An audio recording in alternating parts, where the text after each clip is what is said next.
Hello दोस्तों, स्वागत है आपका। आज हमारा पर्यावरण का दूसरा लेक्चर है। कल हम जो पढ़ रहे थे तो हम क्या देख रहे थे कि कहाँ पर जैव विविधता अधिक पाई जाती है। हमने ये देखा था, ये मान लो गोल नहीं है, सॉरी, चलिए ये मान लीजिए पृथ्वी हो गई, ठीक है। और ये हमारी यहाँ से गुजरती है विषुवत रेखा, ठीक है। इसी को ही हम बोलते हैं क्या, 0 डिग्री अक्षांश। यहाँ से हमने देखा था कि 23.5 डिग्री पे गुजरती है हमारी कर्क रेखा और यहाँ से हमारी गुजरती है क्या, मकर रेखा। ये भी 23.5 डिग्री होती है। कल के लेक्चर में हमने डिस्कस किया था कि यहाँ पर जो है जैव विविधता सबसे ज़्यादा पाई जाती है।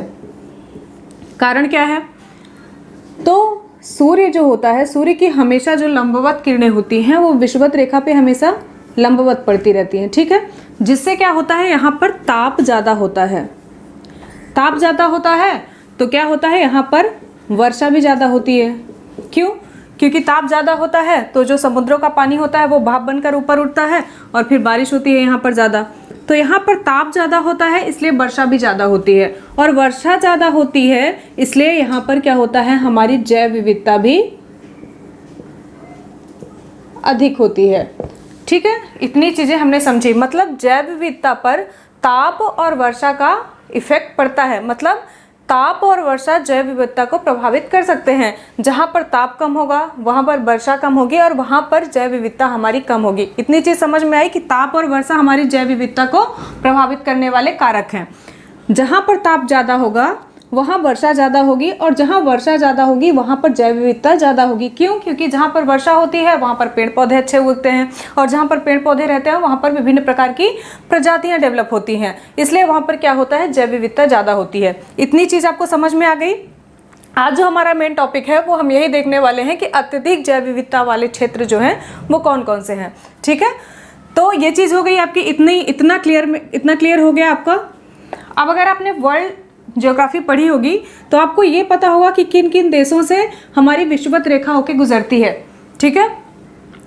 और यहीं पर हमारा जो है वो उष्णकटिबंधीय वर्षावन जो है वो पाए जाते हैं, वही क्षेत्र पाए जाते हैं जहाँ पर वर्षा ज़्यादा होती है। उष्णकटिबंधीय वर्षावन जो होते हैं उनमें वर्षा अधिक होती है। मतलब यहाँ पर जो वर्षा की मात्रा होती है वो 200 सेंटीमीटर से अधिक होती है। मतलब आप पहला ये बोल सकते हैं कि अगर आपसे ये क्वेश्चन पूछा जाए कि सबसे ज़्यादा जैव विविधता कहाँ पाई जाती है तो विषुवत रेखा पे। विषुवत रेखा पे भी कहाँ, तो उष्णकटिबंधीय वर्षावन पे, ठीक है। यहाँ पर वर्षा क्या होती है, 200 सेंटीमीटर से अधिक होती है। ये हमारी पहली चीज़ होगी। देखिए 5% पूरे विश्व का जो भूभाग होता है वो 5% इसके अंतर्गत आता है और यहाँ पर लगभग विश्व की 50% जो है जातियाँ वो पाई जाती हैं, ठीक है। दूसरा पॉइंट हो गया हमारा। इतनी चीज आपको समझ में आई। क्यों?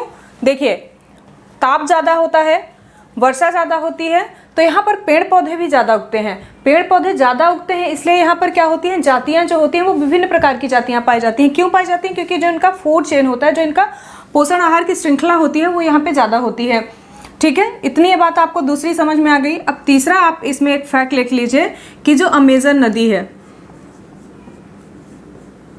ठीक है, कहाँ पर है, यहाँ पर पड़ता है हमारा क्या, उत्तरी अमेरिका।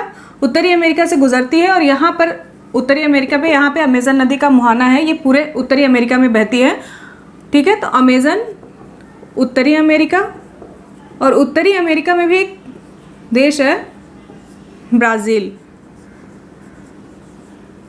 ठीक है।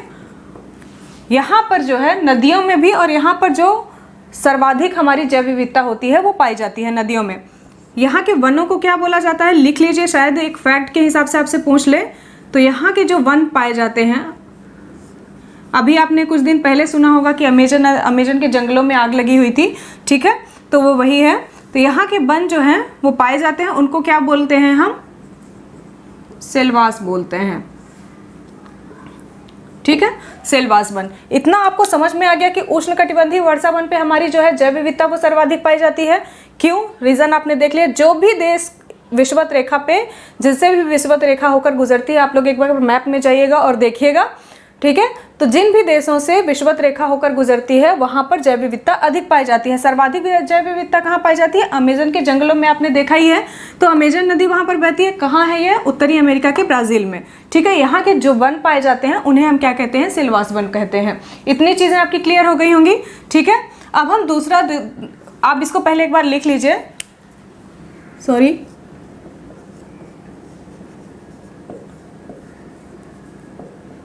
हाँ, एक बार आप इसका स्क्रीनशॉट ले लीजिए, मैं एक साइड हो जाती हूँ।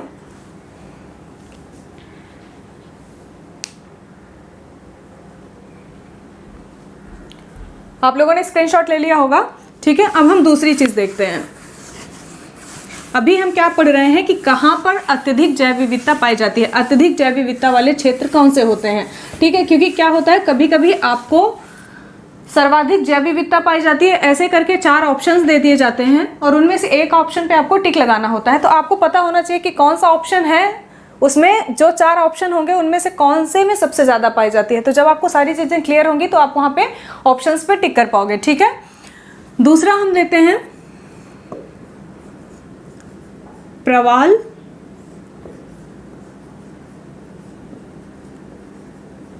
भित्तियां, ठीक है। एक चीज मैंने आपको लिखाई होगी कि अगर नहीं लिखाई है तो आप अभी ऐड कर लीजिए कि जो उष्णकटिबंधीय वर्षा वाले वन होते हैं उन्हें हम क्या कहते हैं? जैव विविधता के भंडार कहते हैं। ये चीज आप ऐड कर लीजिएगा अगर मैं भूल गई होंगी तो, ठीक है। दूसरा क्या है हमारा? प्रवाल भित्तियां। पहले सबसे इंपॉर्टेंट चीज लिख लीजिए कि जो प्रवाल भित्तियां होती हैं वो कैल्शियम कार्बोनेट की बनी होती हैं।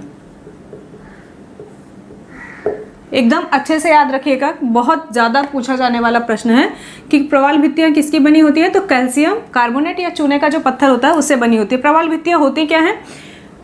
ये समुद्र में ऐसे ऐसे करके होती हैं। जब इसमें एक जीव मर जाता है तो इसके ऊपर बनता है, फिर ऐसे करके, तो ऐसे ऐसे करके ये एक भित्ति के रूप में हो जाती हैं। तो इन्हें क्या कहते हैं? प्रवाल भित्तियां कहते हैं, ठीक है। फैक्ट लिखिए, इन्हें क्या बोला जाता है? समुद्रों का वर्षा वन बोला जाता है। पहली चीज हो गई आपकी, प्रवाल भित्तियां किसकी बनी होती हैं? कैल्शियम कार्बोनेट की। दूसरा, इन्हें समुद्रों का वर्षा वन बोला जाता है, ठीक है। क्यों बोला जाता है? क्योंकि ये वर्षा वन की भांति तेजी से वृद्धि करती हैं, ठीक है। इनकी जो वृद्धि करने की क्षमता होती है वो बहुत अधिक होती है और यहाँ पर समुद्र के अंदर जो प्रजातियाँ होती हैं, यहाँ पर भी प्रजातियाँ बहुत तेजी से विकसित होती हैं, क्योंकि यहाँ पर भी उनकी खाद्य श्रृंखला जो होती है वो बहुत अच्छी होती है। तीसरा लिखिए,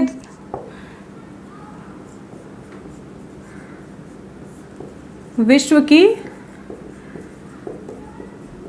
सबसे बड़ी प्रवाल भित्ति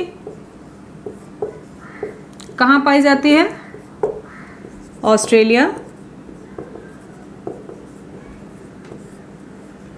ठीक है। इसे हम क्या बोलते हैं? Great barrier reef. Great barrier reef को ही क्या बोला जाता है? पानी का बगीचा। और ऑस्ट्रेलिया में भी ये कहाँ पाई जाती है? तो क्वींसलैंड के समीप पाई जाती है, ठीक है। ये हो गई आपकी प्रवाल भित्तियों के बारे में। मतलब पहला हमने क्या देखा कि जहाँ पर सर्वाधिक वर्षा होती है वहाँ पर दूसरे नंबर पे आती हैं हमारी प्रवाल भित्तियाँ। किससे बनी होती हैं? कैल्शियम कार्बोनेट की। इन्हें क्या बोला जाता है? समुद्रों का वर्षा वन बोला जाता है। विश्व की सबसे बड़ी प्रवाल भित्ति जो है वो ऑस्ट्रेलिया के क्वींसलैंड में है, इसे बोला जाता है ग्रेट बैरियर रीफ, और ये इसे क्या बोला जाता है? और पानी का बगीचा भी कहा जाता है, ठीक है। इतना समझ में आ गया। दूसरे नंबर पे हमारी आती है प्रवाल भित्ति। अब तीसरा हम पढ़ेंगे, इससे पहले आप इसका स्क्रीनशॉट ले लीजिए।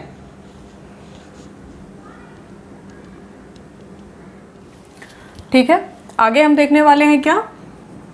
तीसरा हमारा है आर्द्र भूमि, इसे बोला जाता है वेटलैंड्स, ठीक है। अब आर्द्र भूमियाँ होती क्या है? एक तरीके से आप ऐसा मानिए कि दलदली क्षेत्र, या फिर जहाँ पर पानी बहुत टाइम तक के लिए रुका होता है या बहुत टाइम के लिए पानी होता है। ठीक है, अगर आप ऐसे देखना चाहें तो एक डेफिनेशन लिख लीजिए, स्थल तथा जल के मध्य का संक्रमण क्षेत्र।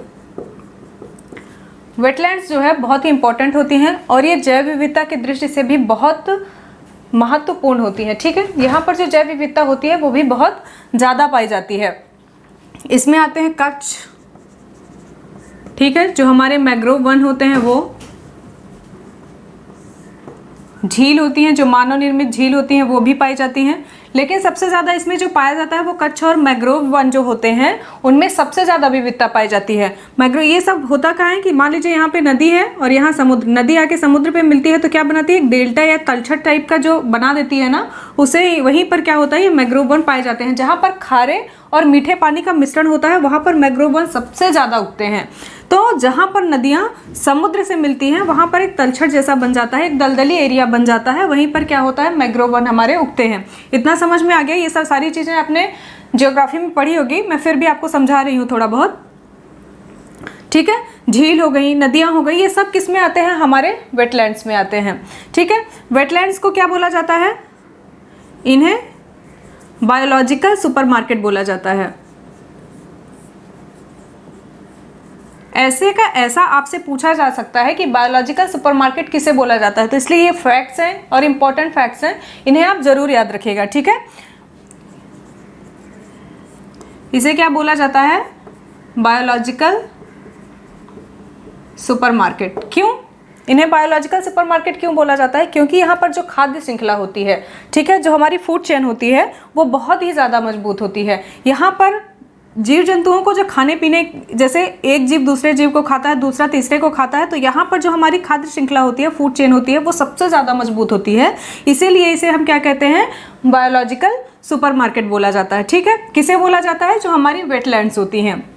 वेटलैंड्स क्या होती हैं, जो हमारा दलदली क्षेत्र होता है, मेन आप ये मान के चलिए कि जहाँ पर नदियाँ समुद्र से मिलती हैं, ठीक है, वहाँ पर एक तलछट के रूप में बनाती हैं। एस्चुरी हो गई, एस्चुरी तो क्या होता है, डायरेक्ट गिर जाती है समुद्र में, लेकिन फिर भी ऐसे जगहों पर क्या होता है, पेड़ पौधे बहुत ज़्यादा मात्रा में उगते हैं और यहाँ पर इसीलिए बहुत सारी प्रजातियाँ पाई जाती हैं। तो खाद्य श्रृंखला यहाँ की बहुत मजबूत होती है, इसीलिए इसे क्या बोला जाता है, बायोलॉजिकल सुपरमार्केट बोला जाता है। इसके अलावा इसे क्या बोला जाता है, किडनीज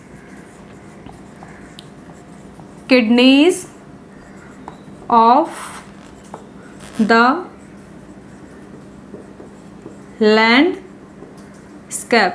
ठीक है, या हिंदी में लिख दीजिए, भूदृश्य के गुर्दे। ठीक है, क्या क्या बोला जाता है, बायोलॉजिकल सुपरमार्केट बोला जाता है। क्यों बोला जाता है वो मैंने आपको समझा दिया। दूसरा इसे बोला जाता है किडनीज ऑफ द लैंडस्केप, मतलब भूदृश्य के गुर्दे।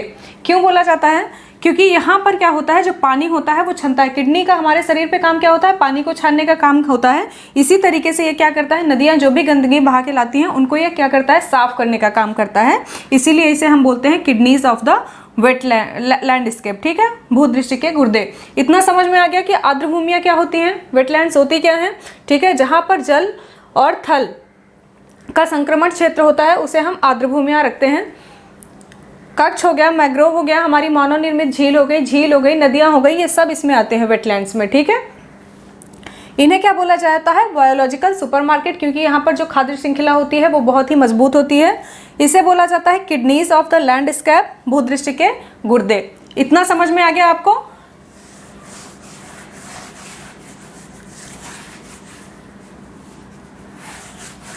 ठीक है, अब हम आगे देखेंगे कि आर्द्र भूमि दिवस या वेटलैंड डे कब मनाया जाता है। आर्द्र भूमि दिवस 2 फरवरी को मनाया जाता है। ठीक है, आर्द्र भूमि दिवस 2 फरवरी को मनाया जाता है। क्यों मनाया जाता है ये हम आगे डिस्कस करेंगे, अभी फिलहाल आप ये फैक्ट लिख लीजिए। थीम 2020 की लिखिएगा पहले, वेटलैंड एंड बायोडाइवर्सिटी।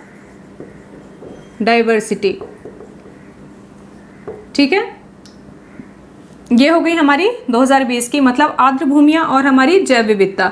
2021 की भी लिख लीजिए, क्या पता पूछ ले। इसमें है आर्द्र भूमि और जल, मतलब वेटलैंड एंड वाटर्स। अगर आपको 2019 की भी लिखनी है तो वो भी लिख लीजिए, वेटलैंड एंड क्लाइमेट चेंज। ठीक है, इतना समझ में आया कि आर्द्र भूमि दिवस कब मनाया जाता है। 2 फरवरी को मनाया जाता है। थीम हो सकता है पूछ ले, करंट अफेयर्स का है। तो ये देख लीजिए 2020 में जो थी हमारी वेटलैंड एंड बायोडाइवर्सिटी, मतलब आर्द्र भूमियाँ और जैव विविधता। 2021 में आर्द्र भूमि और जल, वेटलैंड्स एंड वाटर, और 2019 में थी वेटलैंड एंड क्लाइमेट चेंज। तीनों लिख लीजिए, क्योंकि 2021 की भी घोषित हो चुकी है, तो हो सकता है आपसे 2020 की भी पूछी जाए और 2021 की भी पूछी जाए। इतनी चीज़ आपके समझ में आ गई। हमने क्या क्या देख लिया, वेटलैंड्स क्या होती हैं, ठीक है, वेटलैंड्स को हम क्या क्या बोल सकते हैं, क्या क्या बोला जाता है, वो 2-3 फैक्ट्स हमने देख लिए, और आर्द्र भूमि दिवस हम कब मना रहे हैं, और 2020 और 21 के लिए उसकी थीम क्या है। 2020 और 21 आप जरूर याद रखिएगा, 2019 को एक बार माइंड में रखिएगा, हो सकता है पूछने के चांसेस बहुत ही कम है। ठीक है, अब आर्द्र भूमि दिवस हम 2 फरवरी को ही क्यों मनाते हैं।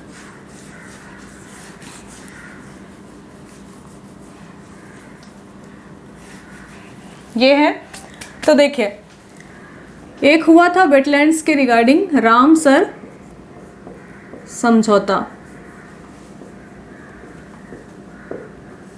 ठीक है, पहला इसमें लिखे रामसर समझौता जो है वो वेटलैंड्स के लिए ही हुआ था, तो इसलिए इंपॉर्टेंट है, आप लोग याद रखिए। यह कब हुआ था, यह एक अंतर सरकारी समझौता है। ठीक है, हुआ कब था, तो 2 फरवरी 1971 को, कहाँ, ईरान के रामसर में। ठीक है, 2 फरवरी 1971 में ईरान के रामसर पे क्या हुआ था, रामसर समझौता हुआ था। 2 फरवरी को हुआ था, इसीलिए हम लोग क्या करते हैं, 2 फरवरी को आर्द्र दिवस दिन मनाते हैं। ठीक है, वेटलैंड डे मनाते हैं।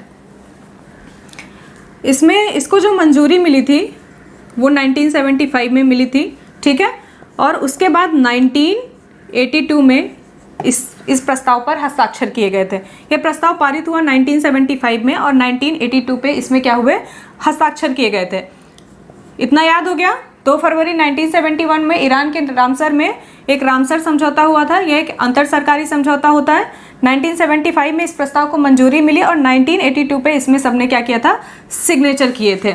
इतना आपको समझ में आ गया, आप लोग लिख लीजिए 1975 और 1982। 1975 में क्या हुआ था, इस प्रस्ताव को मंजूरी मिली थी। ठीक है, यह प्रस्ताव प्रभाव में आ गया था।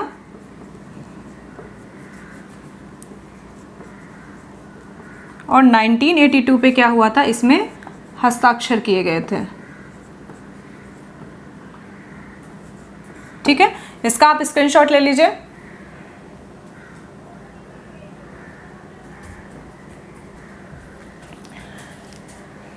अब देखिए,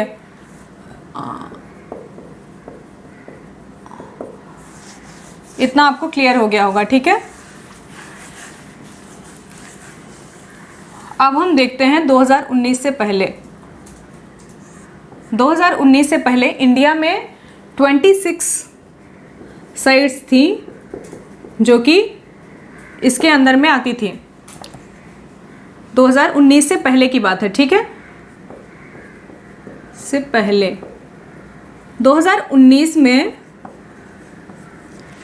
एक शामिल किया गया। 2019 में एक शामिल किया गया था, कौन सा है वो, सुंदरबन डेल्टा। ठीक है।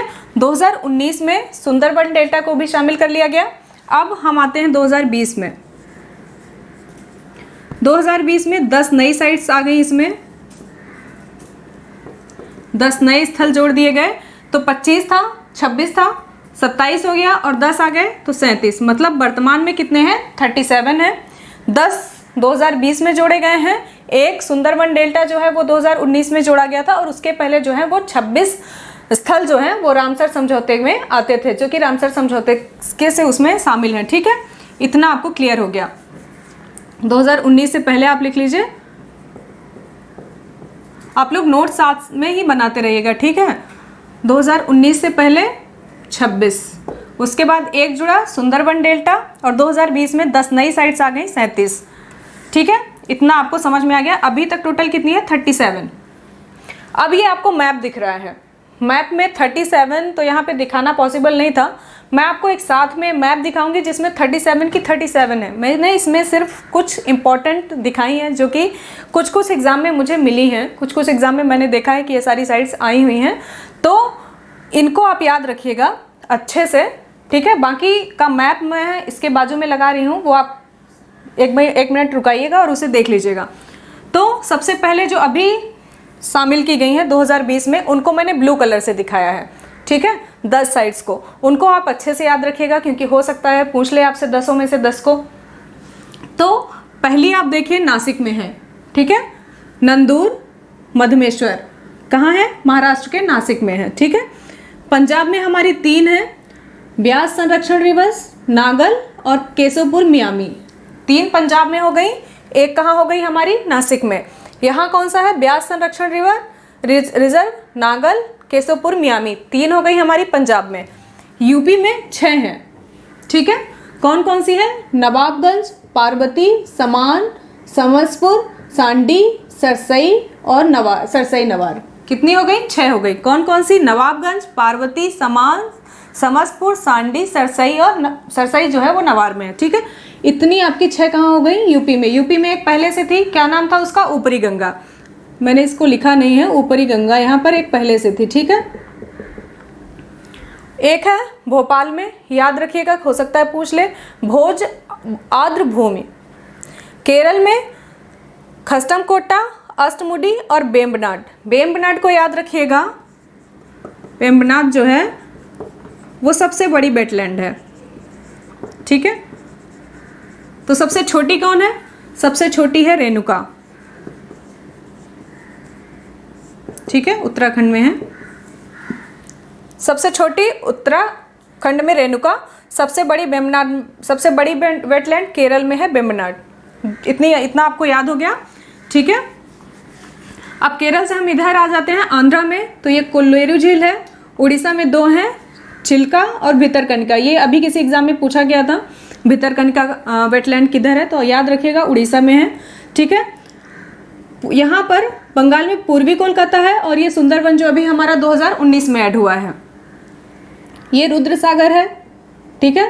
त्रिपुरा में, मणिपुर में लोकटक है, असम में दीपोर है। ये क्या है ना, ये इंपॉर्टेंट है, इनको आप जरूर याद रखिएगा। मैप बना लीजिएगा, 1-2 बार आप क्या करेंगे, मैप बना के 1-2 बार इनको दर्शाएंगे तो आपको याद हो जाएंगी, ठीक है। पंजाब में कौन सी है? सांभर झील और केवला देव, ठीक है। इतना आप याद रखिए। और इससे रिलेटेड कुछ फैक्ट मैं अभी आपको बताती हूँ, जैसे केवला देव और जो ये है लोकटक हमारी, वो मैट्रिक्स रिकॉर्ड में आती हैं, ठीक है। तो वो रिकॉर्ड में पहले आपको समझाती हूँ फिर बताती हूँ। इतना याद हो गया कि कौन सी कहाँ पे है। एक मैप मैं आपको दिखाती हूँ जिसमें 37 पूरी आपको दिखेंगी, तो वो मैप आप 1 मिनट रुकाइएगा और फिर अच्छे से देख लीजिएगा। तो इतना हमारा क्लियर हो गया कि रामसर समझौता क्या है, कब हुआ था 2 फरवरी को। इसलिए हम उसमें क्या मनाते हैं? विश्व आर्द्र दिवस मनाया जाता है। 2020 और 21 की थीम क्या है और हमारी इंपॉर्टेंट साइट्स कौन सी हैं? 2020 में जो है वो सारी आपको ब्लू कलर में दिख रही हैं, याद रखिएगा। मोटा मोटा यूपी में 6 हैं, पंजाब में 3 हैं और एक हमारी महाराष्ट्र में है, नासिक में, ठीक है। इतना हो गया, इतनी सारी चीज़ें आपको समझ में आ गई। तो इतनी सारी चीज़ें आज हमने ख़त्म करी हैं। क्या क्या देखा है हमने कि अत्यधिक जैव विविधता कहाँ पर पाई जाती है? उष्णकटिबंधीय वर्षा वन हमने देख लिए थे, उसी में हमने प्रवाल भित्तियाँ देख ली थी। तीसरा हमने देखा था वेटलैंड्स को, वेटलैंड्स के बारे में जो भी इंपॉर्टेंट फैक्ट्स थे हमने उसे देखा है। और उसके बाद हमने देखा है रामसर समझौता और उसके जो भी इम्पोर्टेंट साइट्स हैं। इसके बाद का जो लेक्चर है वो हम आगे कल कंटिन्यू करेंगे। ठीक है, मिलते हैं हम अपने नेक्स्ट लेक्चर पे। तब तक आप लोग मैप बना के 1-2 बार इसे बना लीजिए जिससे आपको अच्छे से ये जो है याद हो जाए। Thank you.